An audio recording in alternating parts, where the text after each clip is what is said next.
tema que estamos tocando ahorita de la resurrección, según lo veo yo en la Escritura, es el fundamento del cristianismo, es el meollo, es la espina dorsal, es realmente la base de nuestra fe en Jesucristo. Vamos a leer algunas porciones de la Biblia. Dios me permita, tengo muchos versículos y ojalá pueda resumir y dar la idea central de lo que podemos ver en estas porciones. Romanos 6, vamos a empezar el verso 4 y dice: pues hemos muerto y fuimos sepultados con Cristo mediante el bautismo, tal como Cristo fue levantado de los muertos por el poder glorioso del Padre, ahora nosotros también podemos vivir una vida nueva. Primera carta de Pedro, el capítulo 3, verso 21, también dice lo siguiente en la NTV: el agua del diluvio simboliza el bautismo que ahora lo salva a ustedes, no por quitarles la suciedad del cuerpo, sino porque responden a Dios con una conciencia limpia, y es eficaz por la resurrección de Jesucristo. Padre, gracias por tu presencia y gracias por estas lecturas. Gracias porque tu palabra nos inspira, nos muestra tu plan, tu propósito, y en esta hora que pueda engendrar fe en cada uno de los presentes y de los que vean esta transmisión también. Te damos a ti la honra y la gloria en el nombre de Jesucristo el Señor. Hay otro pasaje en primera los Corintios, que en el capítulo 6, verso 14, también el apóstol está hablándonos de esta realidad o este poder que está obrando en los que creemos. Y esto es realmente el capítulo 6 de 1 Corintios, en el contexto donde se escribe este versículo 14, está hablando de la santidad, está hablando de la pureza sexual sobre todo, porque habla de que nuestro cuerpo es el templo del Espíritu Santo, que el cuerpo no fue para la fornicación, para la inmoralidad, y luego insertado en ese contexto, usted puede leerlo completo después, dice este verso, el verso 14, y así como Dios hizo que Jesucristo resucitara, así también a nosotros nos dará vida después de la muerte, pues tiene el poder para hacerlo.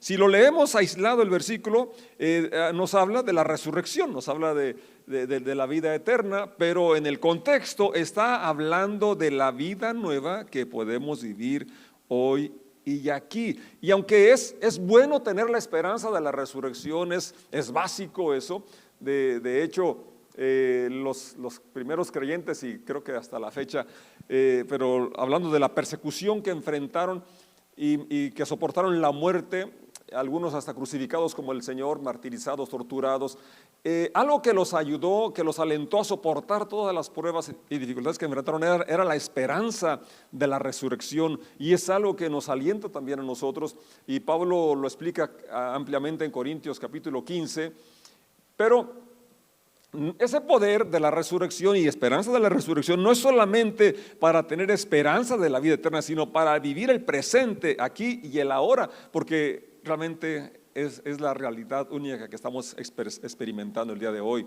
¿Alguien puede decir que sí, que amén? Voy a repetirlo, es decir, es cierto, yo creo en la resurrección y he ido a muchos sepelios y no hay mejor palabra que aliente que la esperanza de la resurrección, pero además de eso, es para aquí y ahora. El poder del Evangelio es para la vida presente, actual, poder enfrentar las situaciones complejas que cada uno enfrentamos en diferente intensidad y de diferente índole, pero al fin y al cabo la promesa está dada aquí. Tiene poder para darnos una vida nueva, una vida plena como Él la ofrece y como tú y yo la anhelamos, que la consagración, la dedicación, la santificación es gracias al poder de Dios demostrado en la resurrección. Por eso es tan vital creer y vivir el poder de Jesús, el Jesús resucitado. En Corintios 15, cuando Pablo habla de este tema, menciona que si Cristo no hubiese resucitado, sería vana nuestra predicación, sería vana nuestra fe. Y dice, si nada más esperamos en un Cristo que no resucitó, entonces somos los más miserables del mundo, los más dignos de conmiseración. Pero no, Cristo ha resucitado, primicias de los que durmieron es hecho. Amén.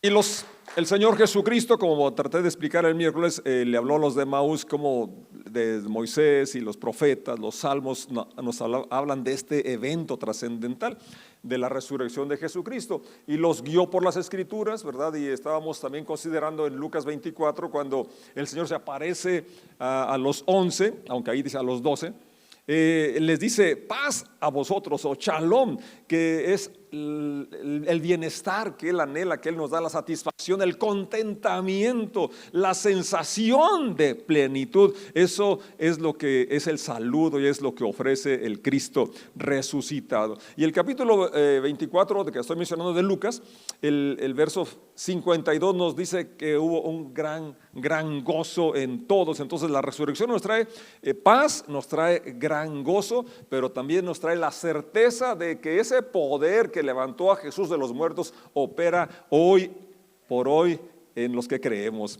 Y esto es muy alentador. El capítulo 1 de los Hechos empieza narrando cómo los apóstoles eligieron a alguien para que supliera a Judas. Y entre el requisito que estaban buscando es que él hubiese estado siguiéndolos durante la enseñanza y que hubiese sido testigo de la resurrección. Sería uno más de los que habían experimentado no solamente la enseñanza, sino también haber visto al Cristo resucitado. Cuando Pedro empieza a predicar su primer sermón, también incluye el tema de la resurrección. El capítulo 2, verso 22 de los Hechos dice: pueblo de Israel, escucha, Dios públicamente aprobó a Jesús de Nazaret al hacer milagros poderosos, maravillas y señales por medio de él, como ustedes bien lo saben. Estaba hablando con personas que habían visto las señales, los milagros que Jesús había realizado. Y Pedro dice que esto era una forma de aprobación. Vamos a ver enseguida cómo otro evento prueba la deidad de Jesucristo, y como lo he dicho, es la piedra fundamental del cristianismo, porque precisamente a diferencia de los iniciadores de religiones de fe y de creencias que imperan en el mundo, ahí están los fundadores en su tumba. La única tumba vacía es la de Jesucristo.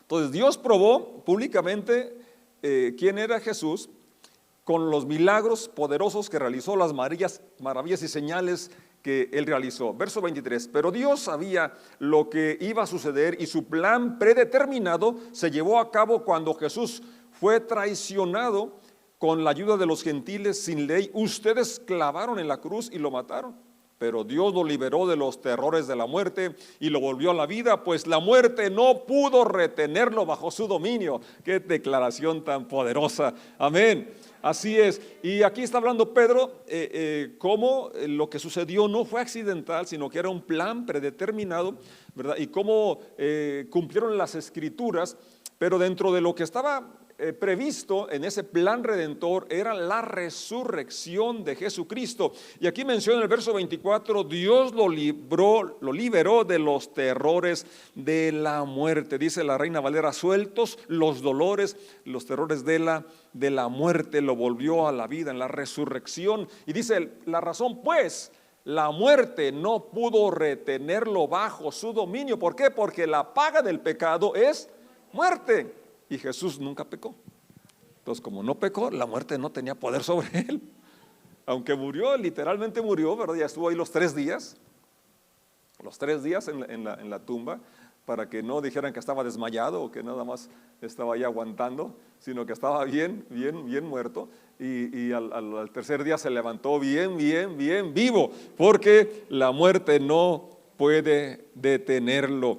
Y dice el mismo mensaje de Pedro, primer mensaje que da, lleno del Espíritu Santo, en el verso 32, de Hechos 2, Dios levantó a Jesús de los muertos y de esto todos nosotros somos testigos. Los que estaban allí, los apóstoles, porque Pedro se pone en pie y los otros 11 también con él para respaldar, para avalar lo que estaba diciendo. Y dice, somos testigos, y espero que tú también seas un testigo del poder de la resurrección de Jesús en tu vida. Y sigue en otro momento, en el capítulo 4 ahora de los Hechos. Usted ya conoce el relato de Hechos 2, usted puede leerlo. Y bueno, algo que me llama la atención es que Pedro, que en un momento fue tímido, que en un momento negó incluso al Señor no una vez, sino 3 veces, ya restaurado y ya a través de la resurrección también restaurado, tiene este poder que ahora los confronta y le dice, ustedes fueron los que lo crucificaron, ustedes lo mataron, pero les lleva también, ¿verdad?, a la solución, porque una vez que oyen el mensaje, dice la Escritura que ellos compungidos o quebrantados de corazón dijeron a Pedro y a los demás apóstoles, varones hermanos, y ahora ¿qué haremos? Arrepiéntanse y bautícese cada uno de ustedes en el nombre de Jesús para perdón de los pecados y recibirán el don del Espíritu Santo. Y en el capítulo 4 de los Hechos dice el verso 10, déjenme decirles claramente tanto a ustedes como a todo el pueblo de Israel que fue sanado por el poderoso nombre de Jesús, de Jesucristo de Nazaret, el hombre a quien ustedes crucificaron, pero a quien Dios levantó de los muertos. Realmente una vez más veo el valor de Pedro, confronta y les dice, ustedes lo crucificaron, pero aunque lo mataron, Dios lo levantó de los muertos. Lo que estoy viendo aquí es como en cada mensaje ellos hablaban del poder de la resurrección, el hecho, la realidad de ese acontecimiento de la resurrección de Jesucristo. Y dice el capítulo 4 también de los Hechos, verso 33, los apóstoles daban testimonio con poder de la resurrección del Señor Jesús, y la gran bendición de Dios estaba sobre todos ellos. ¿De qué daban testimonio? De la resurrección del Señor Jesús. Entonces tú y yo, no solamente es una doctrina que hay que conocer, no solamente hay que experimentar el poder de la resurrección, pero también es algo que hay que dar testimonio, hablar de esta verdad, de este punto tan interesante. El capítulo 13 de los Hechos, siguiendo con nuestro tema, dice el verso 23, y es precisamente uno de los descendientes de David, del rey David, Jesús, el Salvador de Israel prometido por Dios. No encontraron ninguna razón legal para ejecutarlo, pero de cualquier forma le pidieron a Pilato que lo matara.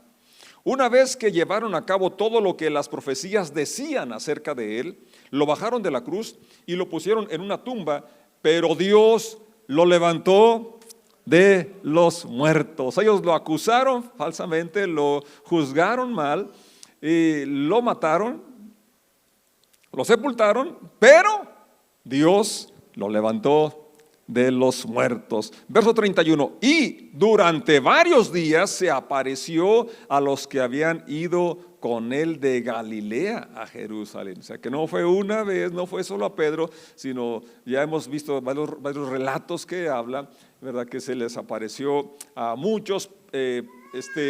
Pablo en Corintios 15 menciona que a más de 500 en una ocasión se les apareció, y dice que a él también al final como a un abortivo se le manifestó, y menciona que de aquellos 500 o de todos los que lo vieron en el momento que él escribía esa carta, aún vivían testigos oculares que podían atestiguar de la realidad. Y como dije, según la historia, algunos estuvieron dispuestos a morir incluso por afirmar que Jesús había resucitado. Dice el verso 32 de la porción que estoy leyendo de Hechos capítulo 13, y ahora nosotros estamos aquí para traerles la buena noticia, el Evangelio. El Evangelio es precisamente la vida, la enseñanza, la muerte y resurrección de Jesucristo. Y esas son 3 partes bien importantes: la vida, enseñanza, la muerte y resurrección de Jesucristo. Esa es la buena noticia.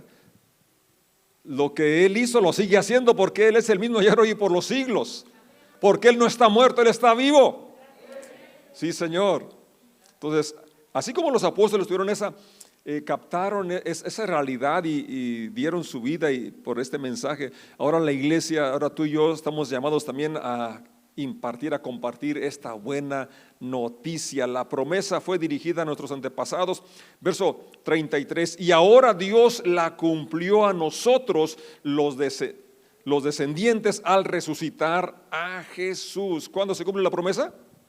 Al resucitar a Jesús, la esperanza del Mesías, la esperanza del libertador, la esperanza de la vida eterna, la esperanza de la vida abundante se centra en la persona, en la obra de Jesucristo, y dentro de su obra es también el hecho de la resurrección. Amén. Esto es lo que el segundo salmo dice sobre Jesús: tú eres mi hijo, hoy he llegado a ser tu padre.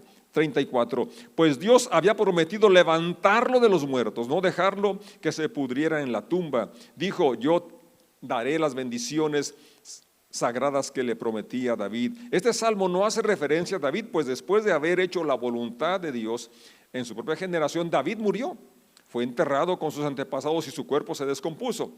37, no, el salmo se refería a otra persona. ¿A quién?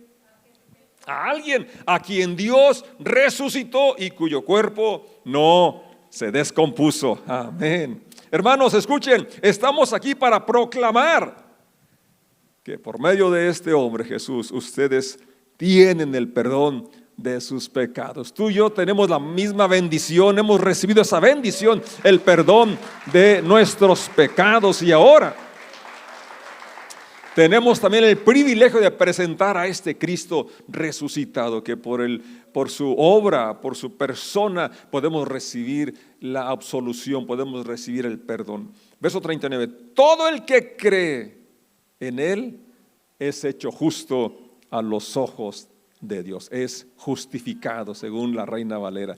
Algo que la ley de Moisés nunca pudo hacer. No hay otro medio en que el hombre pueda ser justificado o ser declarado justo a los ojos de Dios, solamente cuando podemos creer en la resurrección de Jesucristo. Y bueno, no podemos desprender la resurrección de la muerte, porque para que resucitara tenía que haber muerto, ¿verdad? Y la muerte, como ya lo he venido diciendo, fue un accidente, no fue la maldad de los romanos, no fue la maldad de los judíos, fueron mis pecados los que lo llevaron a la cruz del Calvario. Y eso es lo que nos lleva al arrepentimiento, cuando reconocemos que hemos quebrantado la ley de Dios, que nos hemos desviado de su propósito, de su voluntad. Entonces, cuando entendemos cuánto nos ama, que estuvo dispuesto a tomar nuestro lugar, eso obviamente nos va a llevar a un arrepentimiento, y entonces la instrucción está dada ahí: arrepiéntase, bautícese cada uno de ustedes en el nombre de Jesucristo para el perdón de sus pecados, y además recibirán el don del Espíritu Santo. Siguiendo esa misma temática, Romanos, Pablo escribe a la iglesia en Roma, el capítulo 1, verso 3, dice: la buena noticia, o sea, el evangelio, trata de su Hijo. Fíjate, cuando vamos a predicar, necesitamos concentrarnos en presentar a Jesucristo. Amén. Pablo dijo: yo no me produce conocer otra cosa sino a Jesús y a este crucificado y también resucitado, obviamente.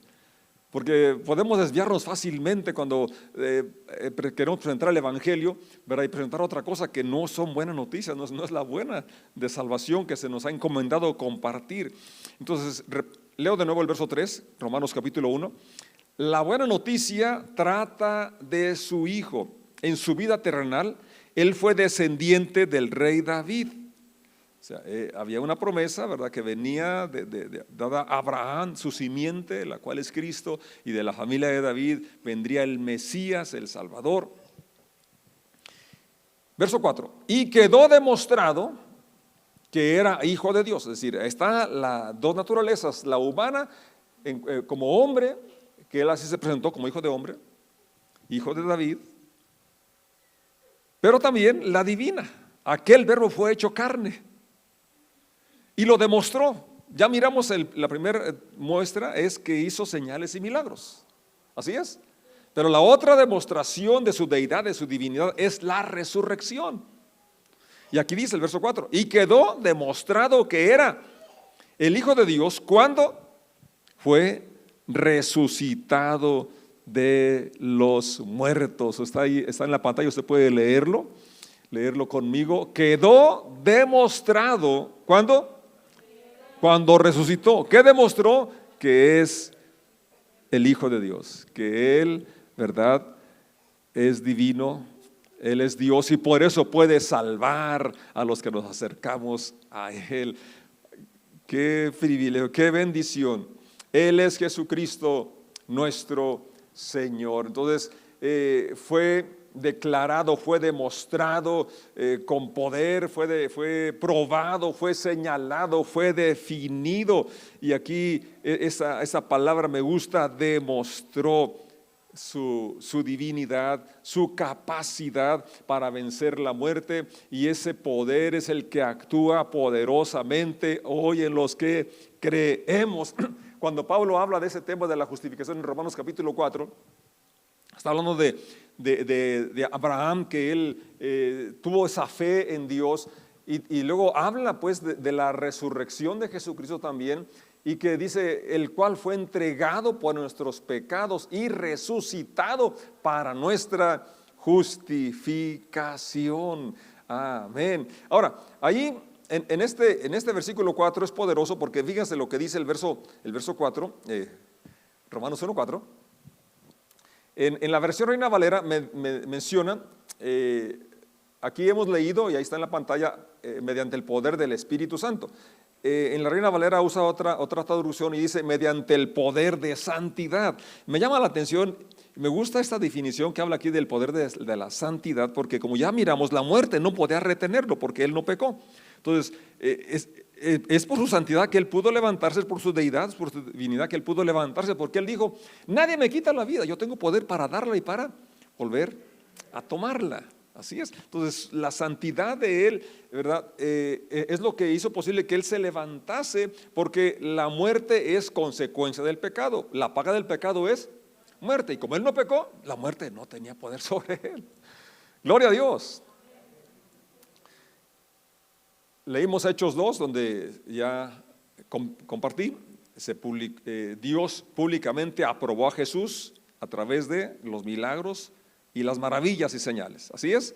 Y luego aquí, Romanos 1:4, se demuestra su deidad, su divinidad a través de la resurrección. Y para aterrizar, vamos a leer una vez más, no sé si ya lo leímos, pero lo leemos de nuevo, 1 de Pedro 1:3, donde nos habla pues de esta esperanza viva que tenemos ahora como discípulos de Jesús, como creyentes del Cristo resucitado. Dice Primera a Pedro 1:3, bendito el Dios y Padre de nuestro Señor Jesucristo, que según su gran misericordia nos hizo renacer para una esperanza viva.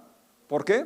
Por la resurrección de Jesucristo de los muertos. Lo leí en la Reina Valera, lo leo en la NTV. Que toda la alabanza sea para Dios, el Padre de nuestro Señor Jesucristo. Es por su gran misericordia que hemos nacido de nuevo. ¿Por qué? Porque Dios levantó a Jesucristo de los muertos. Y ahora vivimos con gran expectación. Una persona que vive con expectación es contagiosa. Y le van a preguntar, ¿cómo le haces? ¿Verdad? Y entonces ahí sería la oportunidad para hablarles del Cristo resucitado. De hecho, Pedro menciona en otro lugar que estemos preparados para responder con reverencia y con mansedumbre a todo aquel que les demande de la esperanza, de la expectativa con la que vives. Que el mundo está en crisis, que la guerra, que el desempleo, que la falta de mano de obra. Total, que es real. El alza de precios de los insumos en el campo y demás situaciones que cada uno vivimos son reales. Pero tenemos a un Cristo resucitado que venció la muerte. Y si venció la muerte, pues puede vencer los demás obstáculos. Y el primero es el desaliento, la incredulidad, el temor. Y todo eso se vence cuando podemos abrazar a Jesús, porque ya no está en la cruz, ya no está en la tumba, Él ha resucitado.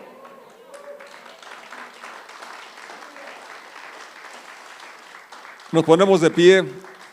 Y leo de nuevo Primera de Pedro 3:21. El agua del diluvio simboliza el bautismo que ahora lo salva a ustedes. no por quitarles la suciedad del cuerpo, sino porque responden a Dios con una conciencia limpia. Y es eficaz por la resurrección de Jesucristo. Quisiera que lo dijeran conmigo. Y es eficaz por la resurrección de Jesucristo. Una vez más. Y es eficaz. Funciona. Funciona. Sí funciona. Es real. Es cierto. Y no solo en teoría, no solo en letras, sino en una vivencia, en una experiencia personal.